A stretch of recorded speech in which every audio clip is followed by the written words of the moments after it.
এটা মেনে নিব। আমার চোখের দৃশ্যটা যখন অধিক চলে যাচ্ছে, আমি আমার ভাষা হারিয়ে ফেলতেছি।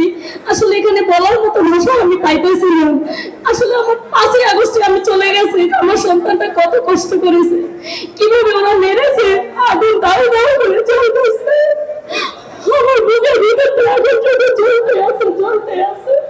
কিন্তু তারপর আমি কিছু বলবো, কারণ আমি যখন ক্লাস 7-এ পড়তাম, তখন আমি ফার্স্ট পুরস্কার হিসাবে 71-কে আমি বুকে ধারণ করে, আমি ছেলে যেমন খুশি তেমন সাজো, সেখানে আমি ছেলে হারা মা সেজে সেখানে আমি ফার্স্ট পুরস্কার নিয়েছিলাম। কিন্তু সেটাই যে আমার জীবনে সেটা পূর্ণতা পাবে, এটা আমি কোনোদিনও ভাবিনি যে আমি সেই ছেলে হারা মা হয়ে যাবো। আজকে আমার দিনটা খুব মনে পড়তেছে যে সিলেটের বানানি ছেলে হারা মা, যেমন খুশি তেমন সাজো, ছেলে হারা মা সেজেছিলাম।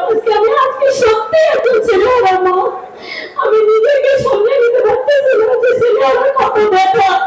সেটা বলতে আমি আনন্দে আত্মহারা হয়ে আমি সেজেছিলাম যে না, 71-কে মারা এরকম কষ্ট করেছে।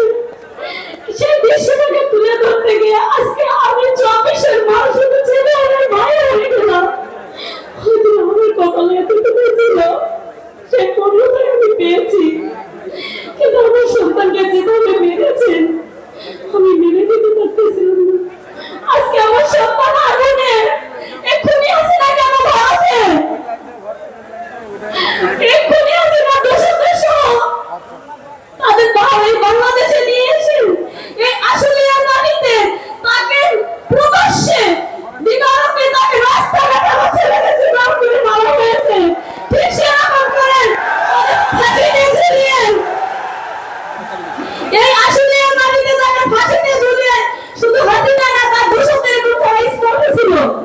তাদেরকে সকলকে এই আসলে নারীতে অর্ধ ফাঁসিতে ঝুলিয়ে আধা মারাকে আমার সন্তানের মধ্যে এভাবে পুড়িয়ে দিতে হবে।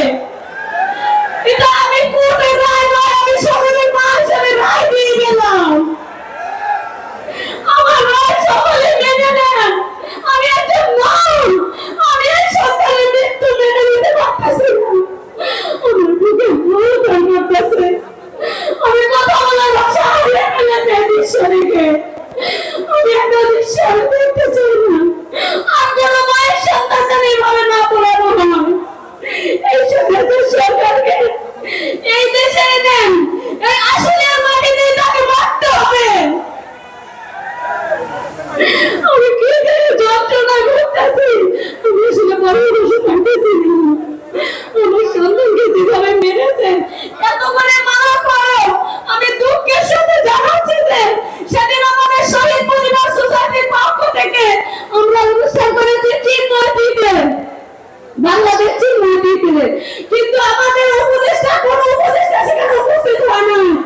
আমি খুব ভিক্ষা চাইছি উপদেষ্টা দিয়ে আজকে আমার সন্তান যদি এভাবে মরত, এভাবে যদি গাদ্দারি করে সন্তান মরত, বসে থাকতে পারতো না।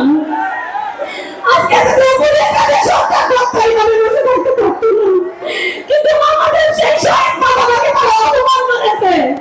আমি ভিক্ষা চাই, আমি অনেক কষ্টের সাথে বলতেছি তাদের সন্তান যদি এভাবে মরতো, তারা বসে থাকতে পারতো না।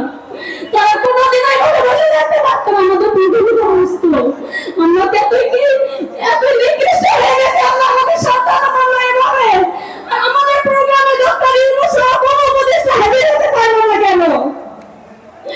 আমি কি বলবো, বলার ভাষা আমি নেই। আমি বলার ভাষা হারিয়ে ফেলেছি। তোমাকে এখানে ধন্যবাদ দিচ্ছি, আমাকে এখানে এই মঞ্চে আমাকে কথা বলার সুযোগ দেওয়ার জন্য তাকে ধন্যবাদ দিচ্ছে, আয়োজকদের ধন্যবাদ দিচ্ছি। কিন্তু আমার মনের ভাষাগুলো প্রকাশ করার মতো জায়গা আমি কোথাও পাই না। কিন্তু আমাদের এই বাইপাইলবাসী আমি